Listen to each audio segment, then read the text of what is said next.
Fala pessoal, tudo bom? Vamos passar então agora para a nossa primeira aula do segundo bimestre de Direito Administrativo, gente. Nós vamos começar dando uma conceituação básica sobre atos administrativos, ok? E aí, eu tenho que tratar com vocês na questão da diferença entre fato, ato comum e ato administrativo propriamente dito. Então, bora lá, pessoal. O que seria a diferença então de um fato para um ato? Gente, quando eu digo que aconteceu um fato, é porque algo aconteceu, uma circunstância fática aconteceu no mundo jurídico, ok? Mas que não teve necessariamente uma ação humana, vamos dizer assim. Foi um fato, algo aconteceu, beleza? Já quando eu falo de um ato, eu estou querendo me referir a que alguém, um humano, alguma pessoa teve uma conduta que influenciou algo no mundo jurídico. Então, a diferença básica de fato para ato é que no fato algo aconteceu sem influência humana e no ato alguém foi lá e cometeu um ato, alguém foi lá e influenciou de forma ativa o mundo jurídico, ok? Dito isso, gente, quando eu estou tratando de ato da administração, e prestem bem atenção na nomenclatura, ato da administração, eu quero dizer que houve um ato ali, ou seja, uma conduta, só que ela foi feita pela administração pública, mas ela não foi feita com o uso das prerrogativas, com o uso dos poderes administrativos. A administração, sim, teve uma conduta, porém, ela não foi com base em prerrogativas, elas não estavam em uma relação de superioridade em relação ao particular. Ela simplesmente estava de igual para igual com o particular. Então, ela não fez uso da sua supremacia, gente. Ela não fez uso da sua superioridade. Já quando eu falo de ato administrativo, eu estou querendo dizer que a administração pública teve uma conduta, só que aqui já foi com o uso das suas prerrogativas, com o uso dos seus poderes, com o uso da sua superioridade. Então, gente, ato da administração está em pé de igualdade com o particular e atos administrativos, eu estou querendo dizer que ela estava em uma relação de superioridade frente ao particular. Então, ela estava bem aqui e o particular bem aqui. Então, pessoal, vamos ver a questão do conceito de atos administrativos. Atos administrativos são, então, quando tem uma conduta de vontade da administração pública, ou seja, algum agente público está manifestando uma vontade da administração pública, então ele tem que ser um agente, ele tem que estar na condição de agente público, ou seja, ele tem que estar representando a administração pública sob o regime de direito público, ou seja, ele tem que fazer uso das prerrogativas, ele tem que estar numa relação de superioridade frente ao particular. Então é quando o agente público age em nome da administração pública, fazendo uso das suas prerrogativas, fazendo uso da sua superioridade. Então, gente, a partir de agora, toda vez que eu falar atos administrativos, eu estou querendo dizer isso aqui. Eu estou querendo dizer que a administração pública vai agir por meio de um agente público, ok? Um agente que foi investido naquela função pública e que ele vai estar fazendo uso das suas prerrogativas. Beleza, pessoal, com essa conceituação? Então, bora lá, pessoal, para a parte dos elementos de um ato administrativo. Galera, é o seguinte, nós temos 5 elementos do ato administrativo. Os 2 primeiros deles eles estão agrupados e vocês vão entender mais tarde por que eu agrupei eles. Mas bora lá. Primeira questão, forma, ok? Então, como é que ela se reveste, qual é a forma que eu tenho que aplicar, que eu tenho que produzir aquele ato administrativo. Eu tenho a competência, ou seja, quem pode produzir aquele ato administrativo. Eu tenho um motivo, que é a causa que seja aquele ato administrativo. Eu tenho o objeto do ato administrativo, ou seja, o que eu quero a curto prazo com aquele ato administrativo, de imediato.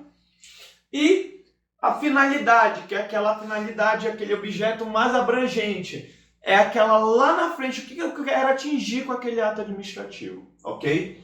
Então, esses são os 5 elementos do ato administrativo. Nós vamos ter que ver cada um deles agora, ok? Então, bora lá, pessoal.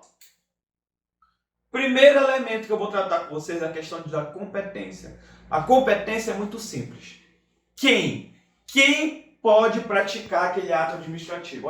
Então, é um conjunto de atribuições das pessoas jurídicas, órgãos e agentes públicos fixados por uma norma legal. Então a norma vai vir e vai fixar quem são as pessoas competentes, por que órgãos, por que pessoas jurídicas aquele ato administrativo pode ser produzido, gente. Então é quem pode produzir aquele ato administrativo. A lei vai ter que vir e definir quem pode produzir, quem pode atuar, quem pode dar ensejo àquele ato administrativo, ok, gente? Somente lei pode autorizar a produção de um ato administrativo. Então, olha só. Gente, a norma vem e diz quem é que vai poder produzir aquele ato. É uma questão vinculada. Ela vai chegar lá e dizer, olha, esse tipo de ato administrativo pode ser produzido por tal pessoa, ou por tal pessoa jurídica. Então, é um elemento sujeito, é um elemento quem. É quem vai poder produzir esse ato administrativo. Guardem na cabeça de vocês, quem pode produzir, gente.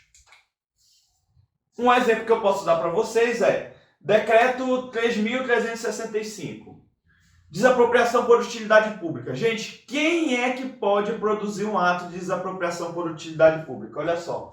A declaração de utilidade pública será feita por decreto do presidente da República, do governador, do interventor, do prefeito. Então, gente, quem é que pode produzir esse ato? Só presidente, governador, interventor e prefeito. Ninguém mais pode produzir esse ato administrativo. Por quê? Porque a lei já vem dizendo quem é que pode, gente. Então a lei expressamente vem e diz, são essas pessoas que podem produzir esse ato administrativo especificamente, ok?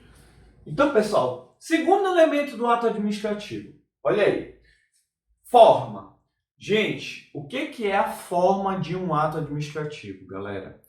A forma de um ato administrativo é aquele elemento que vão ser colocados o procedimento, todo o procedimento que eu tenho que passar para formar, para construir aquele ato administrativo, está dentro da forma. Vão estar lá também como aquele ato administrativo deve se apresentar, como ele vai se estruturar, pessoal. Então, toda a estrutura bonitinha lá que ele tem que ter, está dentro do elemento forma, gente. Então, a forma, ela engloba tanto o procedimento para eu fabricar aquele ato administrativo, para eu construir, quanto a forma de apresentação dele, gente. Então, olha só, estrutura do ato, procedimento, é como eu vou produzir aquele ato administrativo, galera. Então, como eu vou produzir aquele ato administrativo, está representado na forma, elemento forma. Então, olha só, são as condições previstas para que aquele ato seja considerado como válido, para que eu dê aquele okzinho que ele está válido, beleza, gente? Então, olha só, eu tenho também que respeitar a questão do princípio da solenidade das formas, ok? Quando eu produzo um ato administrativo, gente, em via de regra, o ato administrativo ele tem que ser por escrito. Então, a administração pública, quando vocês vão tratar com ela, sempre procurem tratar na forma escrita, pessoal. A administração pública faz tudo por escrito. São raras as ocasiões em que a administração pública faz um outro tipo de ato que não seja escrito. Então, todas as vezes que vocês forem tratar com a administração pública, diz assim, me dá papel, me dá por escrito, porque eu quero ter certeza daquilo que tu estás falando. Então, gente, tudo é formalizado por escrito. Segunda questão. Há no direito privado uma questão de liberdade. Então, a gente fala geralmente liberdade das formas no direito privado. Pro direito administrativo, por os atos administrativos, eu tenho que respeitar o formalismo, eu tenho que respeitar a forma escrita dos atos administrativos, gente. Fiquem com isso na cabeça. Então, olha, exemplos de atos administrativos, exemplos de forma de ato administrativo. Decretos, portarias.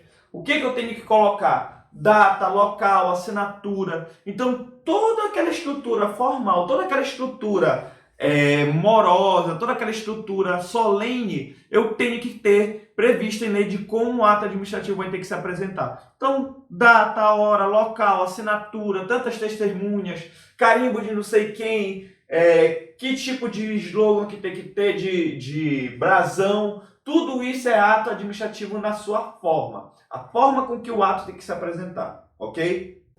Então, gente, vamos para alguns exemplos da forma. Olha, servidor público estável só perderá o cargo como? Por meio de sentença judicial transitada e julgada, mediante processo administrativo que lhe seja assegurada ampla defesa do contraditório e mediante avaliação periódica. E esse terceiro inciso não interessa muito para a gente aqui. Mas, gente, como é que o servidor público estável perde o seu cargo? Ou por sentença judicial ou por processo administrativo. Gente, eu tenho outros casos, além desses três aqui. Não, eu tenho que ser por aqui, gente. Ele já está estabelecendo. Eu tenho que seguir uma forma, eu tenho que seguir um procedimento para poder tirar aquele servidor público estável do cargo. Então está aqui previsto. Se não tiver nos meios que são previstos, eu não posso tirar aquele cara de lá, gente. Ok? Olha outro exemplo, gente. Para a questão de obras, serviços, de compras e alienações, eu tenho que fazer mediante processo de licitação, gente. Licitação pública. Então, olha só, qual é a forma para realizar essas questões aqui?